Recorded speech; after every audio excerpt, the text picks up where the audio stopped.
ಶಾಂತಕ್ಕ, ಓ ಇಲ್ಲೇ ಇದ್ದೀರಾ? ಬಾ ಮಂಜು, ಕುತ್ಕೋ. ಮಂಜು ವಿಷಯ? ಅಕ್ಕ, ಸಂಜೆ ಚೀಟಿ ಇತ್ತಲ್ಲ, ಸ್ವಲ್ಪ ಎಲ್ಲರ ಹತ್ರ ರಿಕ್ವೆಸ್ಟ್ ಮಾಡಿದೀನಿ. ಅವಳು ದಿವ್ಯಾ ಸ್ವಲ್ಪ ಜಾಸ್ತಿ ಬಿಟ್ ಮಾಡ್ಬಿಡ್ತಾಳೆ, ಒಂಚೂರು ರಿಕ್ವೆಸ್ಟ್ ಮಾಡಕ್ಕ ಅವಳ ಹತ್ರ.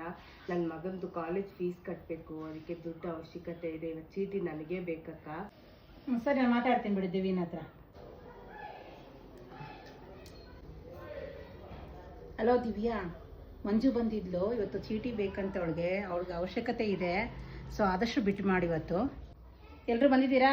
ಚೀಟಿ ಸ್ಟಾರ್ಟ್ ಮಾಡ್ತೀನಿ. Government feet 5,000, 10,000, 20,000, 30,000, 50,000, 75,000, 80,000. ದಿವ್ಯಾ, ಇಷ್ಟೊಂದೆಲ್ಲ ಬಿಟ್ಟು ತಗೊಂತಾ ಇದ್ದೆ ಚೀಟಿನ, ಇನ್ನೇ ಕಟ್ಬೇಕಾಗಿರೋದು, ಯೋಚನೆ ಮಾಡು. ಆಯ್ತು ಬಿಡಕ್ಕ, ನಾನು ಕಟ್ತೀನಿ. 90,000,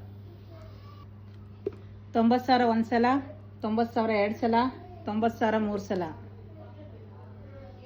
ಮಂಜುಗೆ ಚೀಟಿ. ಮಂಜು, ಸಂಜೆ ಬಂದು ದುಡ್ಡು ತಗೊಂಡೋಗು. ಸರಿ ಆಯ್ತು. ಮಂಜು ಚೆನ್ನಾಗಿದ್ಯಾ? ನಾನ್ ಚೆನ್ನಾಗಿದ್ದೀನಿ, ನೀನ್ ಚೆನ್ನಾಗಿದ್ಯಾ? ಚೆನ್ನಾಗಿದ್ದೀನಪ್ಪ. ಈ ಕಡೆ ಮಗುಗ್ ಲಂಚ್ ಬಾಕ್ಸ್ ಕೊಡೋಣ ಅಂತ ಹೊರಟಿದ್ದೆ. ಹೌದಾ? ಮತ್ತೆ ಚೀಟಿ ದುಡ್ಡೆಲ್ಲ ಸಿಕ್ತಾ? ಏನಂತ ಹೇಳಿ ಮಂಜು, ದಿನ ಅವ್ರ ಮನೆ ಬಾಗ್ಲಿಗೆ ಅಲಿಯೋದೇ ಆಗೋಗ್ಬಿಟ್ಟಿದೆ. ನೋಡು, ರಾತ್ರಿ ಒಂದ್ ರಾತ್ರಿ ಓಡೇ ಹೊಟ್ಟೋದ್ಲು. ನೋಡೆ, 2 ಚೀಟಿ ಹಾಕಿದ್ದೆ, 4 ಲಕ್ಷ ರೂಪಾಯಿ ತಗೊಂಡು ಹೊಟ್ಟೋದ್ಲು. ನಮ್ಸಿ ನನ್ ಕುತ್ಕೆನೆ ಕುಯ್ದ್ಬಿಟ್ಲು ಅವಳು. ಹೌದೇ, ನನಗೂ ಗೊತ್ತಾಯ್ತು, ತುಂಬಾ ಬೇಜಾರಾಯ್ತು ಕಣೆ.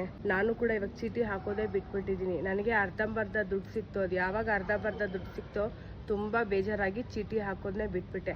ಎಲ್ಲರೂ ಲಾಸ್ ಮಾಡ್ಕೊಂಡೆ ಚೀಟಿ ತೆಗ್ದಿದ್ದಾರೆ ಅವಳ ಹತ್ರ. ಅವತ್ತು ನಾನು ಸುಮ್ಮನೆ ನಿಂಗೆ ಚೀಟಿ ಬಿಟ್ಟು ಜಾಸ್ತಿ ಮಾಡಿದೆ, ನಿನಗೆ ದುಡ್ಡು ಕಮ್ಮಿ ಸಿಗಂಗೆ ಮಾಡಿದೆ. ದಯವಿಟ್ಟು ನನ್ನನ್ನು ಕ್ಷಮಿಸ್ಬಿಡು. ಅವಳು ಮಾತು ಕೇಳ್ಕೊಂಡು ನಾನು ಹಿಂಗೆಲ್ಲ ಮಾಡಿದೆ.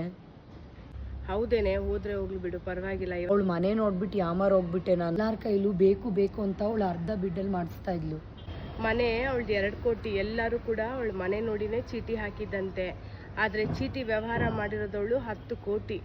ಎಲ್ಲಿಂದ ಎಲ್ಲಿಗೆ? ಆ ಮನೆ ಮೇಲೂ ಸುಮಾರು ಲೋನ್ಗಳು ತಗೊಂಡು ಓಡೋಗಿದ್ದಾಳೆ ಅವಳು. ಇವತ್ತಲ್ಲ ನಾಳೆ ನಾವು ಕಷ್ಟಪಟ್ಟಿರೋ ದುಡ್ಡು ಎಲ್ಲೂ ಹೋಗಲ್ಲ, ಮತ್ತೆ ಸಿಕ್ಕೇ ಸಿಗುತ್ತೆ. ಏನು ಟೆನ್ಷನ್ ತಗೋಬೇಡ. ಇನ್ಮೇಲೆ ಚೀಟಿ ಹಾಕಬೇಡ ಎಲ್ಲೂ ಕೂಡ. ದುಡ್ಡನ್ನ ಹುಷಾರಾಗಿ ಬ್ಯಾಂಕಲ್ಲಿ ಎತ್ತಿಟ್ಕೊ. ಬರ್ಲಾ? ಸರಿ ಮಂಜು, ನೋಡೋಣ ಬಿಡು.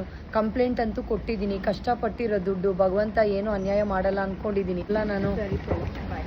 ಬಾಯ್.